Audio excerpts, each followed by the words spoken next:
Now from New York. Mr. Minister, thank you so much for joining us. It has been a very busy day. From your end, do you hear any talks about a possible ceasefire coming anytime soon?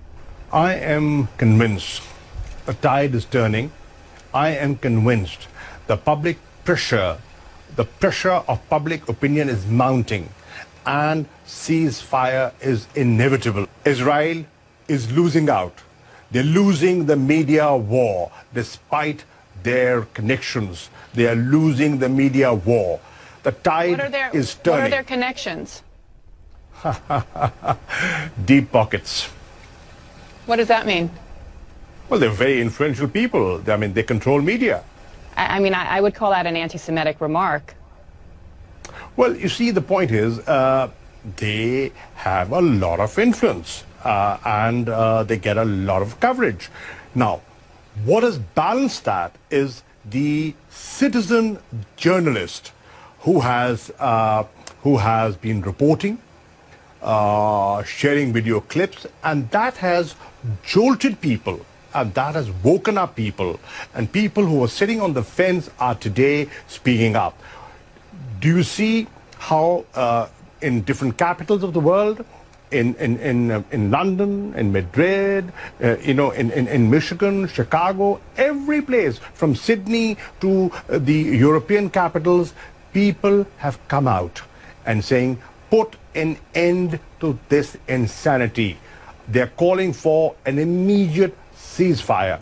Now, the Security Council has failed in forging a joint statement and coming out with a joint statement and forging a consensus. The General Assembly today is giving a clear message to the Security Council. It is your prime responsibility to ensure peace and security. Please live up to the UN Charter.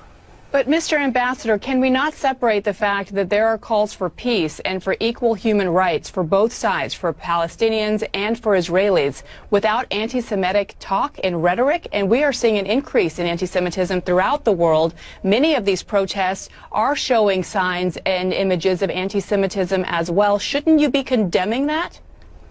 I will not justify any rocket attacks, and I cannot justify and I cannot condone the aerial bombardment that is taking place. But what about anti-Semitism? And what about Hamas's role in stopping the rockets? I am saying when you do not engage, when there are no negotiations, when there is occupation, when there's genocide, when there's war crime, when there's ethnic cleansing, then an extremist element takes advantage of that situation. Avoid it. How do you avoid it? You avoid it by pursuing a two-state solution, by adhering to the Security Council resolutions, respecting them, implementing them, fulfilling the promises that have been made and have been often broken.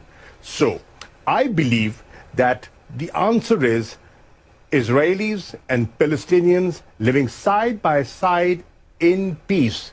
And it can only be done through a two-state solution, through negotiations, by cessation of hostilities, and a ceasefire is the first step in that direction.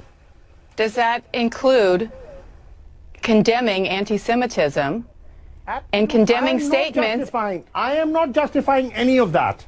You began this conversation. I am so sorry. There's so many things I want to talk to you about, but I personally am offended as a journalist. You began this conversation by saying that suggesting that Israel has, quote, close friends and powerful friends in the media. That is an anti-Semitic trope. No. What I'm saying is the perception. Look at the perception the world has. You cannot ignore that, ma'am. But that's a wrong perception. Could be wrong, but that's the perception. Negate it. Well, by giving a balanced coverage, negate it. The onus is not on those who are being accused of things that aren't true. It's on people like you in powerful positions to say that that's wrong. Well, what we are saying, what is wrong, and I'm not shying away from that. What I'm saying is this insanity must come to an end. We must promote dialogue. We must sit and talk, and we must promote peace.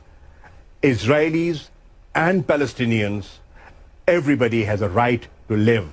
They have a right to protect their children. Look at what's happening. 230 innocent people have been killed. More than 50,000 people have been displaced.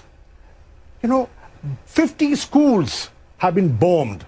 Hospitals have been targeted. Red Cross has been targeted. The AP office, media outlets have been targeted. And what they're saying is, okay, if you think there was Hamas presence there, why don't you have an independent investigation? Well, I believe that Israel did provide in some information and shared intelligence with the U.S. But let's go back to the other side, because there are obviously Israeli casualties as well. And I keep bringing this up because if you're going to be an honest broker, then you have to approach something like this objectively. And that doesn't seem to be the place where you're coming from. Well, I am objective, and I would want to be objective. Loss of life, I will not condone. Every life, every human life is important.